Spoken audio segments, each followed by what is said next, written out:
You've come to the right place if you're a course creator looking to build more impact, income, and freedom. LMScast is the #1 podcast for course creators just like you. I'm your guide, Chris Badgett. I'm the co-founder of the most powerful tool for building, selling, and protecting engaging online courses called LifterLMS. Enjoy the show. Hello and welcome back to another episode of LMScast. My name's Chris Badgett and I'm joined by a special guest, Tom Libelt. Welcome to the show, Tom. What's up, man? It's great to have you. Tom's over from the Smart Brand Marketing Podcast. So go check that out. He has a lot of episodes specifically for course creators, and I'm going to see what I can get out of him for you on this episode. So after you listen to this one, go check out Tom's podcast, Smart Brand Marketing. He's also the founder of WeCreateOnlineCourses.com. He's a documentary filmmaker about the digital nomad movement called Your Own Way Out, and he has a background in the music industry and is a Polish rap star in his past. So obviously a serial entrepreneur, and I'm excited to get into it. But I could count on two hands the number of people that are as obsessed, interested, curious about online courses and, you know, this particular segment of the pie and digital entrepreneurship. And you just like on first glance, I can tell you're going to be on one of those on that short list. And you've been around a lot of course creators. Why do many of them fail? What do you see going on there? Just no clarity, no focus, no marketing. You know, there are a lot of reasons, but usually it's all boils down to just no game plan. Other than let's make a course, let's see what happens. Yeah, let's monetize or whatever. Let's see what's going to happen. Let's just put it out there. Maybe maybe people will buy it because I'm such a great teacher. Mostly just no game plan. Like when I talk to course creators, they're just confused. They put some shit out there like, hey, it's just laying here. What do you think you can do? I can totally resonate with that. And I have a framework that I help people, kind of get clear on what might be missing. I call it the 5 hats problem, where a course creator has a pretty impossible job to be an expert, a community builder, a teacher / instructional designer, a technologist, and an entrepreneur all in one person. And the reality is there's very few of those superhumans out there. And when I look at the course projects that are successful, they often outsource or, build a team to, spread those hats around. You mentioned course marketing. I know that's, a big part of the game plan. On your site, We Create Online Courses, you talk about building a course with marketing in mind. What does that mean? Well, so the one business which I don't promote much is my online course marketing business. And it's actually where I have probably the most clients right now. And it's all from word of mouth. So my background's in marketing, right? So I always look at every single course and then I tell people this, before you build the first module, before you create the outline, let's figure out who's going to buy this thing, what the niche is, how to position it, and then build the foundation around that, because that's the most important thing. If we know who we're selling it to, if we know how we're going to sell it, if we have a game plan for that, don't worry about it. You'll be fine. As long as you have your info, which you do, like that's all going to be smooth. But those are the most important things. Like don't make a course and then say like, oh, I'm curious if someone's going to buy it. That's not the right approach. Let's talk about who is it for. It sounds simple and it sounds obvious, but I've been in digital entrepreneurship for about a decade and I still obsess over, who is my target market? Like who is this actually for? Who am I trying to reach? And so it's a lot harder than it sounds. But like, what's some advice you have on helping experts who may not have a marketing background start with that question of who is it for? Who do I want to serve? What should they do to even figure that out? Well, as you said, we do wear a lot of different hats as business people, and we should. We should know how to do a couple different things. We should know how to do basic copywriting, basic marketing, basic financials. Like we need to do some basic stuff. But there's also parts of the business which you should maybe get some help on, right? And positioning, marketing, maybe go to someone that actually knows what they're doing. Now, if you do want to do it yourself, you can. So why not pre-launch the course? And when you pre-launch the course, write down who you think the perfect customer is, right? And then when you go on Facebook, and everyone can do Facebook marketing, like the basics are super simple. Create maybe 5 or 6 audiences, right? And try to make each audience as close to your perfect client, but just try to think of different angles, different people, maybe separate by age groups a little bit, by male, female, different income, and then see which one gets you the most opt-ins, gets you the most leads. If they can prepay, that's even better, right? Because that's your buyer list. But test it. Like, don't assume anything. Like, don't assume that you know who the perfect client is. Don't write it down and be like, this is my guy, and I'm going to write the course now. Because you don't know. Like, every single idea, until it hits the public, it's just an idea, right? Anything you copyright, anything you put out there, unless you actually get data and feedback, you don't know. Assumption is the worst thing in the business, especially on a course, because that's a big piece to produce, right? Before you actually know who's going to buy it. That's a big, I guess, project. If you really think of it that way, it's a project. It's a big project. Yeah, that's super helpful. That's that's great. I heard you say on your podcast, Smart Brand Marketing Podcast, that you were saying something along the lines of a Facebook lookalike audience. People shouldn't necessarily spend as much time on that as opposed to creating some really targeted audiences of their own. And for those of you listening that don't know what a lookalike audience is, basically you upload your customer list or your prospect list, and Facebook will theoretically market to people just like them. But why do you think it's better to just kind of manually do the targeting? Well, first thing, when you create a lookalike audience, the smallest one you can create is 1 million people. There are a lot of niches which have maybe 80,000 to 200,000 people. And if I get super creative, and sometimes you need to, because the perfect audience, in my experience, is about 400, 500,000 people. And that's so we can scale, and that's always super targeted. But sometimes you do got to get creative. Now, when you get that million, you're spending a lot of money, and you don't know who it's going to, because Facebook is just doing whatever the hell they do, and half of it is just to take money from you. Now, when you do a lookalike, and there are reasons when I would test a lookalike, is if you have like 1,000 or 2,000 buyer list. So, for example, I have a client that works in the Instagram space, right? And buyers are usually females.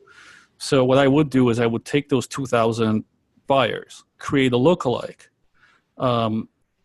separate it into females only, and only people that like Instagram, and only people with money and behaviors that make them buy shit. And now that audience will still go down to about 500,000, maybe 600,000. So I will create a lookalike. Like, I'm not sure what interests they are, but I know that they at least need to be women. They at least need to like Instagram. They at least need to want to buy stuff, and they at least need to have some kind of income to buy it. So I'm still constraining that. That's great. And I have to selfishly ask you a question, because I'm way more of an inbound content marketer than a paid acquisition guy. What's an example of some interests that indicate that this type of person may be a buyer? Is it that they're like own a home or something, or like what are Facebook interests that indicate buying behavior? So a lot of this is kind of insight stuff, but I will give you the one that still works. And if you go to just behaviors, they will show you engaged shoppers, and just use that as the first one. You can still use that one, engaged shoppers. Engaged shoppers, very cool. Just while we're there on like audience, I also heard on your podcast you were interviewing somebody in the parent helping with kids that can't sleep. So this person built a course around that. Yeah. I'm always fascinating, and sometimes it comes into my awareness. Certain niches are just huge. Like babies, and they're like evergreen. You know, there's always like new kids being born and parents having trouble getting kids go to sleep. They are. Do you have any comments around like just general comments for course creators, whether they're in a big niche like that or trying to get in there, or let's say a super niche, small niche? No, Like, not really. should we go after big niches, or does it just depend on our expertise, or what? Is it easier with a big niche, or what? No, it doesn't matter. It's all about positioning.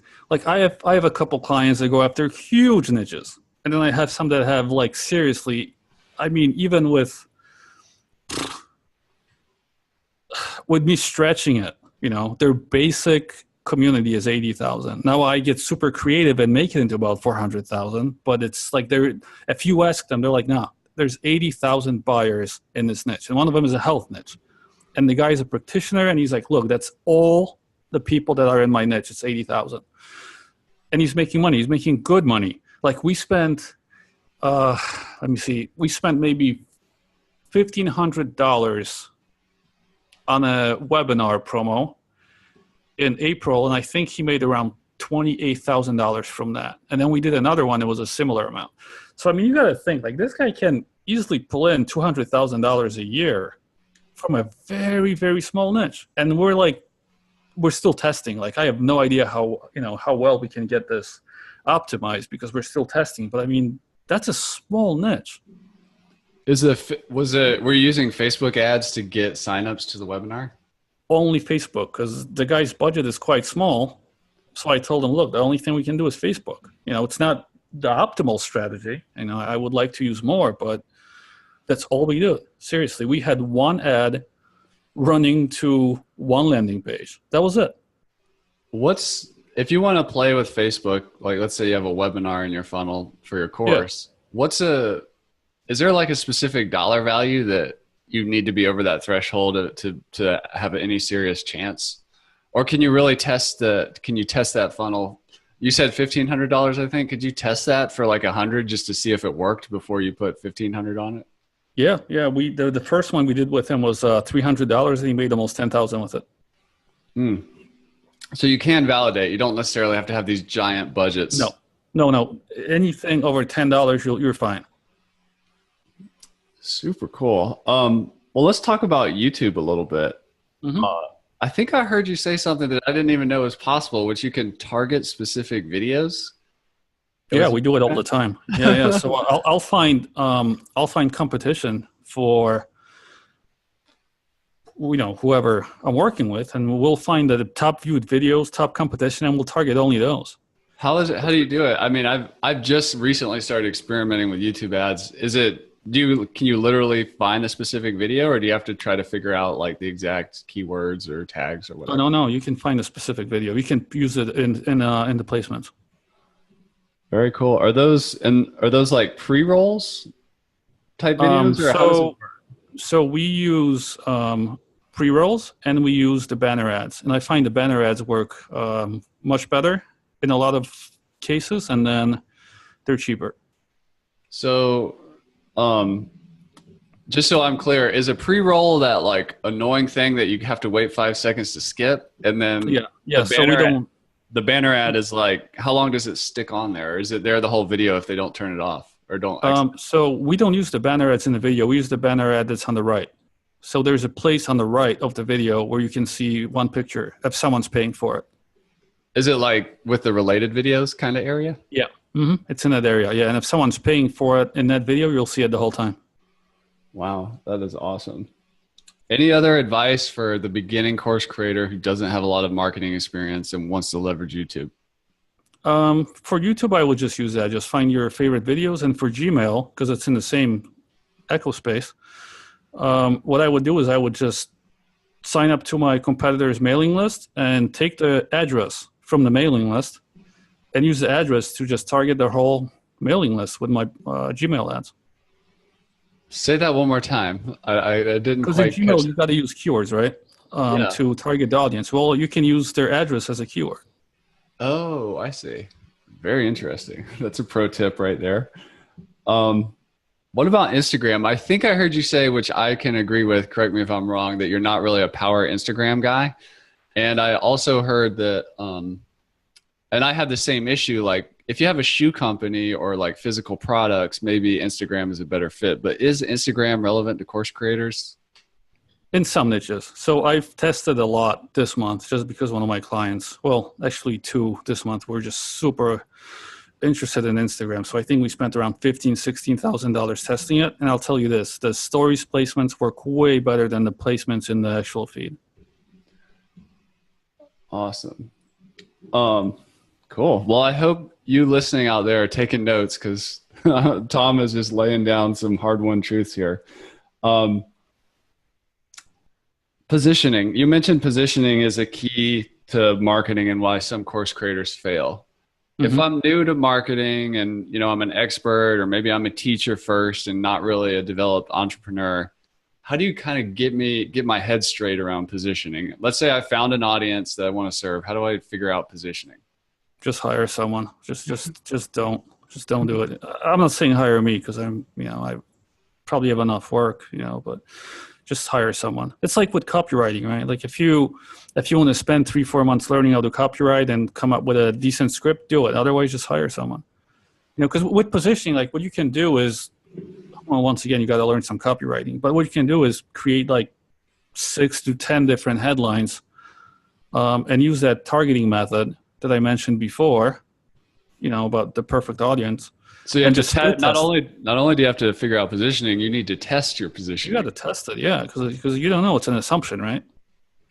What are some examples of positioning? It doesn't even have to be in the course niche. Just like, what's a brand that has really good positioning? Brand that's got really good positioning. Or what's just like an example? Well, the best one is was a car company that they came in second and they said we try harder. Oh, like Hertz or Enterprise or one of those? I mean, that's great positioning, right? That's the best positioning I've ever seen. Like, we try harder. I'm like, well. Yeah, that's good. And it can be really simple too. Like, don't overthink. You don't think it's got to be like a really long sentence. Like something like that can be enough. Most of the time it's not what you do, it's how you do it. How you actually serve what you do that makes the difference. So if you can think about how you're doing things, position it with that in mind, right? Because that's what really grabs people. It's like, yeah, you're all doing SEO, but how? That's what separates people. Yeah, I think maybe Southwest Airlines might be a good example of that. They have like all the planes are the same, no assigned seats. They just position completely different. I think the bags are free. Like it's just a totally different compared to the other. I'm so used to business class. I think it's just chaos on Southwest. So it depends. It depends how you think. But to me, it's just chaos. I'm like, yeah, that's good, guys. I'm gonna go somewhere else now. What about sales funnels in general for course creators? Like, what's a super simple sales funnel that a course creator could think of? I mean, the best thing is to really do keep it simple. So send people to some kind of a masterclass or a webinar. Just have them opt in and view it right then. And right after they view it, just try to sell whatever you're selling. If they don't buy it during the masterclass or webinar, have some kind of emails shooting out, retarget them, just get them to that sales page. If they went to the sales page and then started checking out and abandoned, retarget those people and at least ask them, like, why haven't you bought? How can I help? That's it. Like super simple stuff, man. Just take them on a little journey. It's a customer. What's the difference between a webinar and a master class, or is it not really? It's just a different name. There's no difference at all. It's just people are tired of the name webinar, so call it a master class. Yeah. What makes a good webinar? Give 2 or 3 like really actionable examples, like something someone can take right now to make a difference. Like with me, like, if I just told people about how to market online course and I told them this Gmail thing, the YouTube thing, and something else I could come up with super quick, maybe even just a targeted audience, they could use it right now. Like they don't need me for that. And then I would sell. I would probably use 3-4 minutes in the beginning just to sort of tell them who I am and why they should even listen to me, but I wouldn't spend much at all about that because I don't matter, Just try to help them, and then at the end be like, look, maybe even in the beginning, be like, look, just so you guys don't feel nervous, this is my offer. That's how much it's going to be. Now since we got that out the way, let's, listen to these tips and let's get going. Yeah, that's awesome. Keep it simple. Webinar or sales funnels don't have to be complicated, and neither does. No, because the thing is, like, someone's got a problem and they want to have it solved. So stop overthinking and just help them solve their problem, and don't be tricky about it. That's the problem with the salesy thing. People are scared to be salesy, but it's just like, don't trick people. They're fine. People love to be sold. Yeah, if it's a good fit. Yeah, if it's a good fit. Yeah, they love it. They don't want to feel like they got to buy something, but they love to be sold. Like, oh, wow, that's great. Sometimes they even know that you're selling them, but they just can't stop because it's so good. Do you have any general tips on pricing or how to even think about pricing? The thing I feel about pricing is if it's too cheap, you can't use ads. And if you can't use ads, you just cut out a huge marketing piece, because things like SEO, they take a long time. Things like blogging, podcasting take a long time, unless you enjoy it. Like I do my podcast because I enjoy it. Plus, I always feel like I'm learning something. But it's not meant for selling, even though I do get clients from it. But it's, it's that circle, right? But it's not why I'm doing it. But if you price it normally, which to me is between like 900, well, it depends how you're doing it. Like I would say, because people do monthly or yearly or whatever, but monthly, if you think about monthly, between $90 and $300, you're fine. Anything more than that, you can kill it. Sometimes you want to do something a little cheaper in the beginning and do an upsell. But if you just think between $90 and $290 per month, that's enough per sale to get some advertising and make some profit. But then yearly, you obviously want something like around $900 to $3,000-$4,000 easy. Like you want that chunk in your bank account.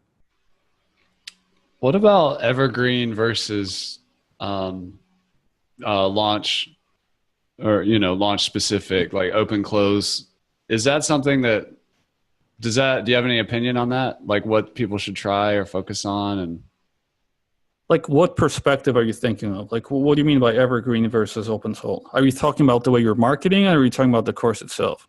Like the course itself, when we first launch, should it like just be open forever and we just keep trying to add people to it? Or is it better to kind of do a cohort model and we move groups of people through it? I don't know, maybe, have you seen any difference out there? And I mean, sometimes you're constrained by, like if you do live coaching and group coaching and you want everybody at exactly the same spot at the same time, then not doing Evergreen makes sense. But I don't know if you've seen anything out in the marketplace of like people find more success when it's not Evergreen or Evergreen is good or it's just a giant, it depends. What I usually find that works best is a mix of the above. All right. So we're going to talk about the online courses themselves and then the marketing. With the online courses themselves, you want to have a big piece that people can go through without you touching anything. Right. But then you do want to have them stick. So you do want to have some kind of a webinar or some kind of a class or just question and answer thing maybe once a month, right? You want that. And then you can keep it going forever. Now with marketing, I think you should keep the course open at all times, but you should make events. So live webinars or something else every month or two. So this is why that works best. If you have a whole funnel coming in on a regular basis, some will buy, some won't. So the best way to retarget the people that haven't bought, because you're building a list. So every 2 months, let's say you have another 1,000 people that came, opted in, didn't buy, and you target that group again. And that's when people make the most money, right? So when you're actually selling a course all the time, you are making some kind of a profit, but maybe it's not huge. But that 10x will happen during these special events. So this could be around holidays, just master classes. Like you're going to do like 6 of these special little launches or, maybe more. But I would say 6 is enough to make up all that money. So we just want to grab all of it, And this is the way that we're doing it, almost for everyone. So are you saying that a lot of times, first time people are exposed or go through a webinar or whatever, there's a big hole out there in a lot of people's funnels where they're not trying to re-engage people that showed interest but didn't buy right away? Yeah. So, people do try to re-engage them with ads and things, and we do get a big percentage that buy, but still 60, maybe 70% would consider it much more if it was some kind of a live event or something that's something special, right? Like they feel like they're getting a deal. It's like Prime Day in Amazon. People that don't even know they have to buy shit, they're buying things, right? So what are some other tips on event-based marketing? So there could be like a special day, like a holiday almost. Yeah, You could just invent a holiday. yeah, just get creative. Like just create, mix and match. Like do a couple maybe holidays, create your own holiday, do a couple live webinars, and just play with it. But give people at least 6 opportunities a year to be a part of something special. Like it's only now. Like if you miss it now, like you missed it. Like don't be one of these jackasses that puts like a live webinar and then leaves it on for like 2 weeks. Like no, you have like 2 or 3 days to watch it. If not, like sorry, like you missed the live one. We'll give you a day or two, but bye. Yeah. And then in 2 months, ooh, it's special again, like hit them with something, but don't just leave it, you're already leaving the sales page open. So let's just, don't make everything evergreen. Then nothing is special. People can see through that bullshit. When I look at, we create online courses, you also have a video and audio help where industry pros make you sound and look great. So if we take off like our entrepreneur and our marketing hat and we put on our teacher, instructional designer, technology hat, what problems do people have with, creating videos and audios? And I mean, you have a background in music, so you're, audio really well. Like what friction are you removing there? Well, the main thing is people hate the sound of their voice. And me working in the engineering world and just in the music studios, like I've had people come in like major stars that couldn't get on the mic until like all the settings were right, so their voice was the way that they wanted it to sound. Because we would make their voices sound better. This is like people you've listened to, with #1 hits. But people just don't like the sound of their voice. Like my girlfriend, like she hates it. Like I tell her to make YouTube videos all the time. She's like, no, I don't like my voice. I was like, I can fix that, like in a nice way. I can definitely smooth that thing out. But that's one thing, right? That's, I do have that experience. I've been in the music business. I've made a movie. I've seen how much work it is to make the actual visual part look pretty good too. So why would you want to learn that? I went to Full Sail. I spent years just trying to make things sound good. Like, why would you try to attempt that or get some idiot, which I've seen a lot of them that edit podcasts, and the only thing they do is like change it to some preset. I'm like, really? Like, that's what you do? That's awesome. Yeah. So like you said earlier, sometimes it's better to hire somebody or get a professional to help. Well, it depends what quality of a product you're trying to put out. Because we've went through that era of average, where average stuff came out and people were like, yeah, this is great. But I mean, now we're bombarded with things. Like I'm seeing so many videos and gurus and, people like, hey, I've had one success and now I'm going to teach you this. And I'm like, look, like we've been through this and your quality sucks. What exactly are you going to teach me? Yeah, that's, what I mean? Like our detectors are up too.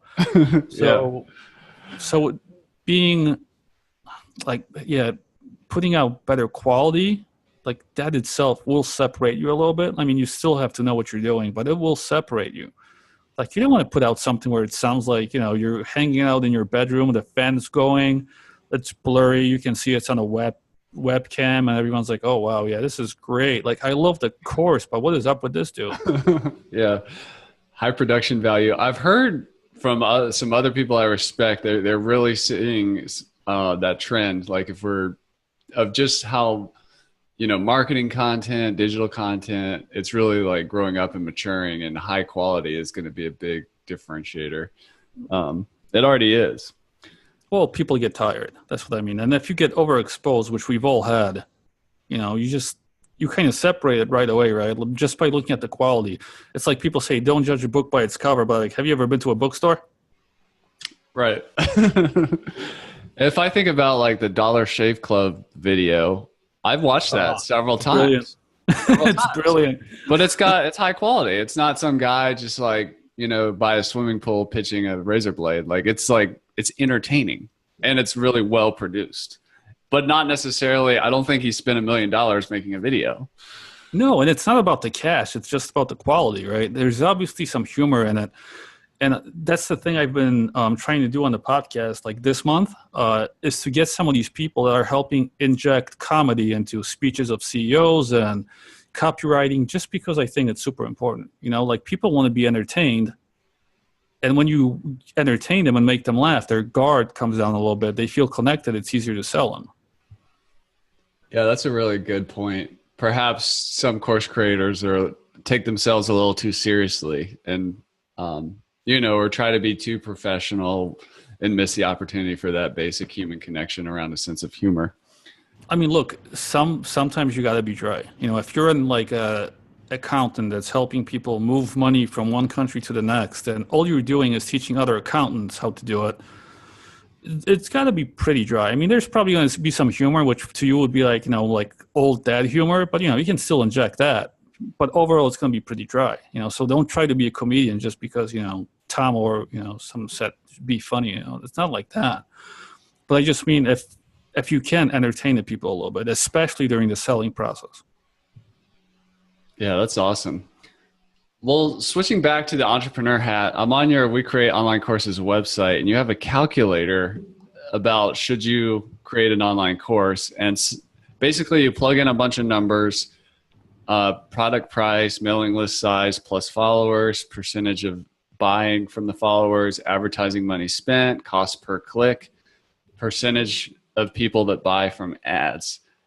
Why'd you develop this, and what does this tool really help people figure out? So one of the things I found with people that tried to create online courses, at least the ones that knew what they were talking about, was how can I sell this thing? So to create the calculator, the conversions come from some of my experience, and I tell them, look, for the most part, you have some kind of a number of followers, right? So just put that in. You want to figure out how much to sell it for?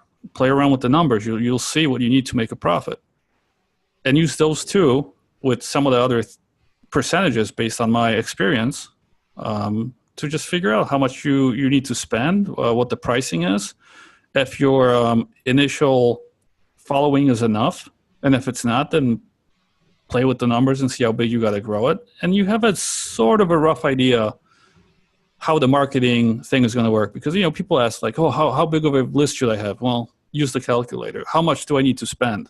Use the calculator. What's my pricing? Use the calculator. All right. So it's one of these things like, stop asking me, just use that thing. I see a lot of people, in my opinion, build online course projects backwards. They buy the tech. Like I'll see people buy our software, LifterLMS, and then they'll think, okay, I need to go get some course content. I need to make some content. And then they're like, I need to go build a list to sell to or whatever, which I believe is kind of the opposite way of going about things. It's better to start building community and a list, then start creating the content, and then go look for technology to help deliver.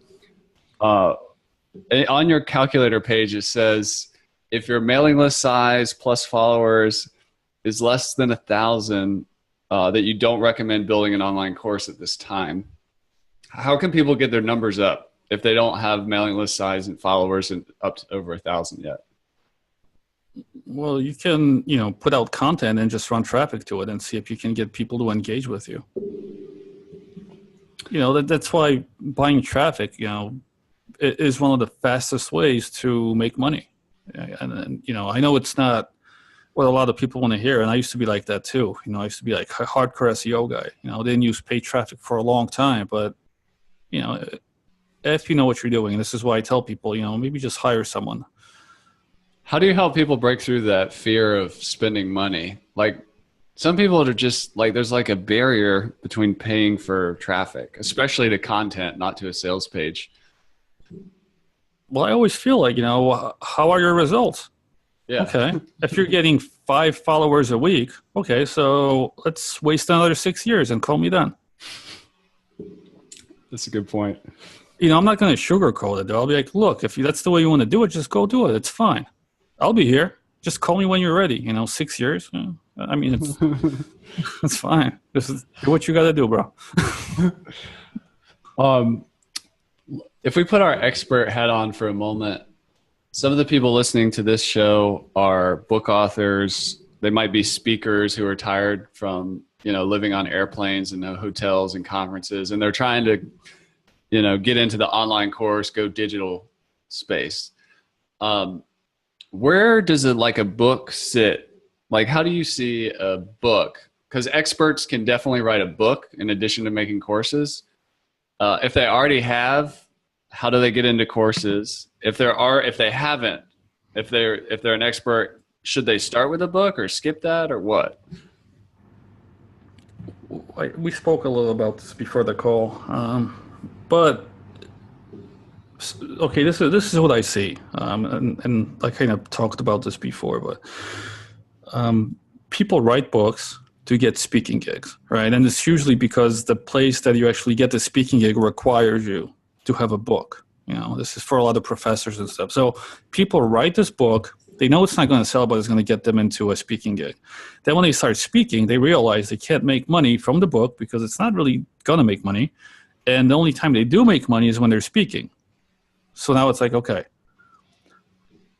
what can I do where I can make money without using my time? And that's when the online course comes in. The other part of it is I'm speaking, I have nothing to sell. What should I do? Oh, that's when an online course comes in. Yeah, so it's essentially really a business card. It's a business card, but it leads to speaking gigs, and eventually people get tired or they just want to make more money.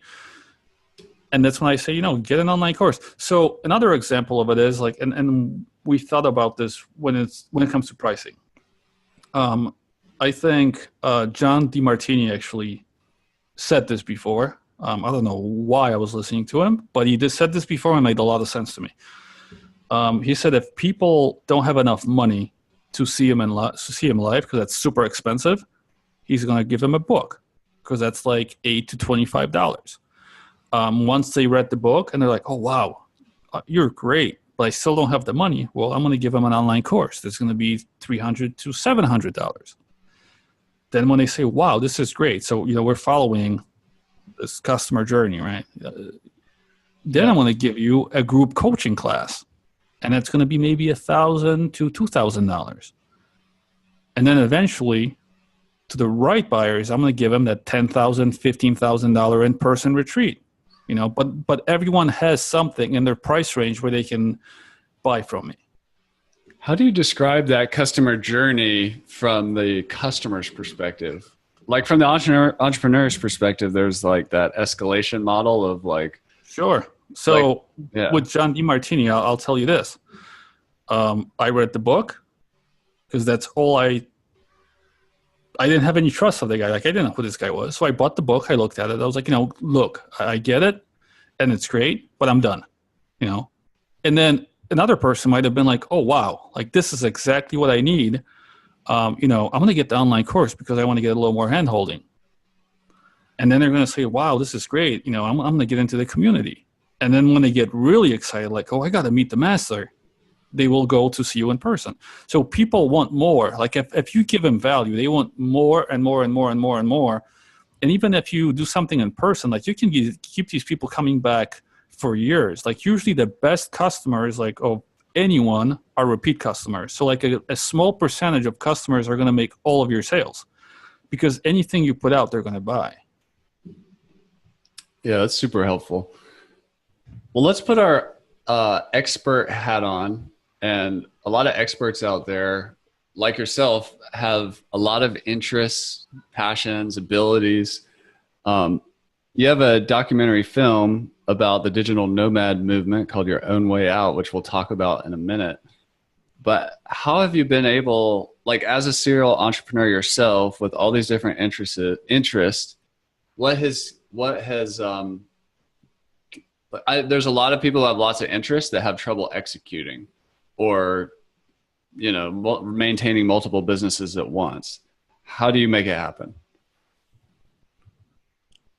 That's a hard question. Like the reason why I'm doing things because I'm just human, right? Like I go from boredom to itching for something like all the time. Like it just happens. Like this week I could be bored out of my mind with everything. And next week I start a new project.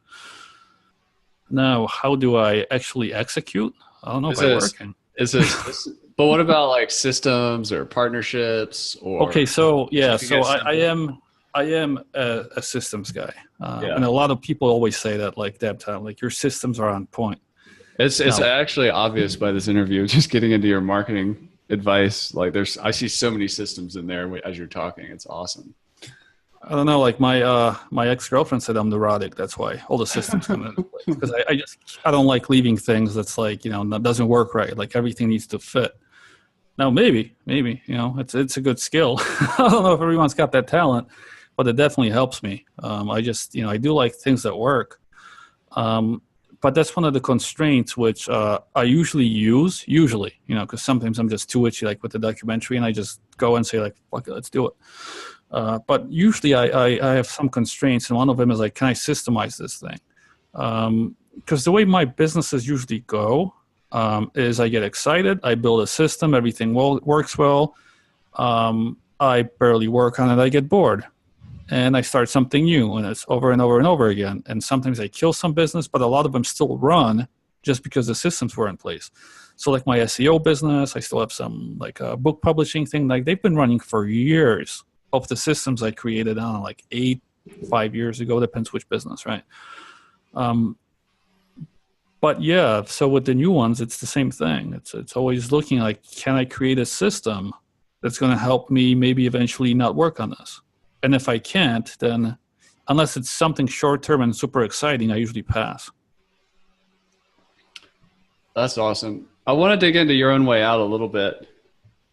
For those of you who aren't as familiar with the digital nomad movement, a lot of people say they read the 4-Hour Work Week, or they just they got really anti whatever their job was, and were just looking for a way to just find a different life that's really fulfilling. And then with the introduction of all this internet technology and communication and digital products and freelancer services that you can create, it's kind of this whole movement. So you wanted to document that, and Chiang Mai, Thailand is a big place where these people are. Is that where you filmed the movie, or did you travel around? We traveled around, but most of it was filmed in Bangkok. In Bangkok. Yeah, most of it. And so you're interviewing a lot of these digital nomads who have found some success. And I haven't seen this movie. I watched a trailer, but I can't wait to watch it tonight. And you can actually get it on the website, yourownwayout.com. But what did you see? Like, what were some of the common threads that some of these people like Peter Shankman, Derek Sivers, Dan Norris, Rob Walling, these are all names I know in the digital entrepreneurship space. What did they have? Like, what patterns did you uncover with, these interviews? I don't know about patterns, but, so I wasn't really there to document the movement, right? So I wanted to get my own freedom initially, right? Which just meant I just want to be able to work and travel and just do whatever I want. Like some people say that, you're the biggest threat to a government when they can't control you. And that's a good feeling, you're just doing your own thing. Now, when I did come into this digital nomad space, what I realized is that most of it is bullshit. Like the cafes and these workplaces that they, talked so greatly about on the podcast, I came to see them. I'm like, seriously, this is it? Like, this is what you guys have been praising for this whole time? It's a shithole. So it was like selling a lifestyle, but there wasn't. Yeah, it was eye opening. It was definitely, they were selling something. Like they were selling a dream, but then when you got to the dream, it's like, really? Like, this is it? And someone probably felt like I got out of a real good job for this, but right. I mean, look, it's still great to have the freedom, but I'm just saying, look, like that part, like annoyed me a little bit. Another thing when I came out is, people were saying just get a one-way ticket to Vietnam or Thailand and you'll be fine. You'll figure it out.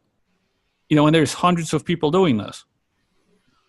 And some of the people selling it, and I know them personally, are broke. And then when these people come, they're broke too. So in Chiang Mai, because that's where I'm at now, and I'm in my own bubble, so I don't really hang out as much. But when I go to these meetups, okay, this is a funny thing. If you want to feel really good about your income, you go to a meetup in Chiang Mai, and you ask people how much they make. Okay. And you start feeling good. Like, okay, I was a little down this week, but now I feel great. All right, bye guys. but they're not making much at all. And this is not a good thing, you know? So I thought someone's selling some kind of a bullshitty dream. So these successful guys that you mentioned in the documentary, a lot of them are my friends. And I was like, look, guys, like, why don't we just tell them the truth about what we're doing? Like, just the realities of it. It's like, you know, we're not going to say anything bad or good, just the realities. Like, this is what it's really like. These are the challenges, you know. Obviously, like, you know, changing locations comes with challenges. Like, but just this is the reality of it. And let them just see it and then say, oh, okay, I want to get into it or not. That was the whole part of it. I just felt like, you know what, it needs to be told. Yeah, that's awesome. That's awesome. I can't wait to check it out. That's at yourownwayout.com. Last question just has to do with a friend of yours, I believe, Brendan Tolley. Him and one of his friends, you know, approached me about his course, which is really designed for e-commerce store, but a lot of the lessons in it are relevant to course creators as well. I took the course and I loved his teaching style. He had all these like quick wins I could implement on my website, this being a software website, not a course website, although it would still apply for, you know, just finding some SEO quick wins and implementing right away. So the lessons were very short, and he told me like exactly what to do, like at the end of the video. And then I just stopped, and then I did exactly what he told me to do. And I started seeing results the next week, you know, as everything's getting re-indexed and everything. So I thought he was a great teacher, but could you speak to Brendan Tolley, who is coming on this podcast in a little bit? How do you know him, and what have you learned from Brendan? Well, I've known Brendan for years. He's one of my best friends. He's a beast, man. Like, I ask him for advice all the time.